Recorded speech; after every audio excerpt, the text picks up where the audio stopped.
আজ সকাল থেকে একদমই কনকনা রোদ উঠে গেছে।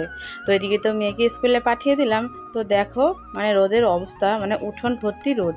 তো এদিকে দেখো কালকে ওই যে কচুলতি এনেছিল, তো সেগুলো তো রান্না করা হয়নি, ভাবলাম আজকে রান্না করব।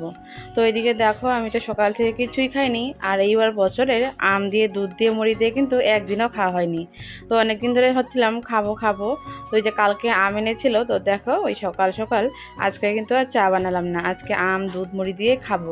তো আমার মতন কে কে তোমরা আম দিয়ে দুধ দিয়ে মুড়ি দিয়ে খেতে ভালোবাসো কমেন্ট করে কিন্তু অবশ্যই জানিও। তবে আমি এরকম করে মানে খুবই ভালোবাসি।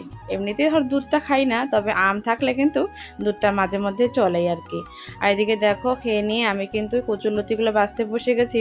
যেহেতু কচুরলতিগুলো বাছতে কিন্তু অনেকটাই সময় লাগে, আর বাড়িতে তো একাই, তো আর কি আগে থেকে কিন্তু বানিয়ে রাখছি। আর এদিকে দেখো মোটামুটি কিন্তু আমার কচুরলতি বানানো শেষ। এখন এই যে ঘর তো সব কিছু গুছিয়ে নেওয়ার পালা।